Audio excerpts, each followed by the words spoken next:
Today we're going to talk about how your bike riding and your running can create a problem or not. It really depends on how you center yourself in both of these activities. I'm Lisa McCall, and I love posture, and I love dogs. Anyway, today we're going to talk about how your running posture and your cycling posture or your bike riding posture really do affect each other. And so often, triathletes and people who are training, often it's people who are training for a marathon or a half marathon or something, and they get on the bike and they like to, mountain bike or road bike, and they'll start to have problems. Classic. So I've seen it for years and years and years. And this is because the mechanics on the bike have to match the mechanics in running in the sense of how you center your pelvis. A lot of people don't center their pelvis well on a bike. So let's look at this. So most people get on a bike, and they're kind of in a what I call a C curve, waist bending over, working away. Or the Peloton, same thing, just working away. So what happens is there's a whole lot of groin and hip overwork. Let's just call it overworking this part of your body.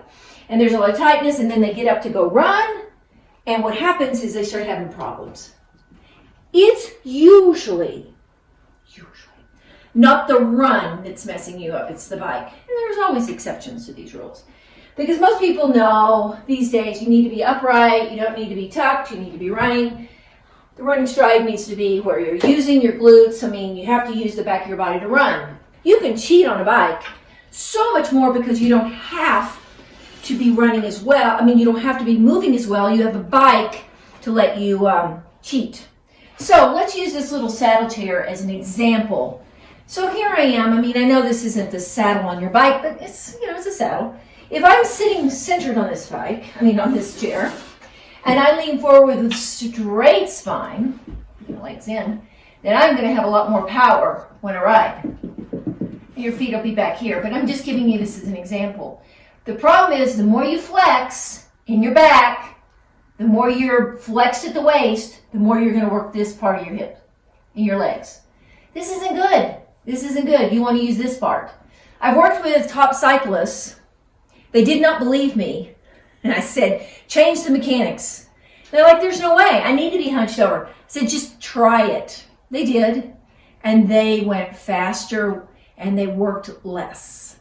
Just try it. So anyway, now if you like to be way down low, you better get really straight, and you have to really get more flexibility in your hips. So depending on where your handlebars are, you're not bending here. Okay? It's not easy. It takes work. It takes flexibility. You have to work your posterior chain more. You have to work things that you're not used to working. But it works for you because when you get off a bike or you're going to run, you are more centered and balanced. So just remember, your bike positioning and your running positioning need both to be centering where your pubic bone is underneath you and you're working your back at the back of your body, an extension, more of an extension versus what I call a flexion.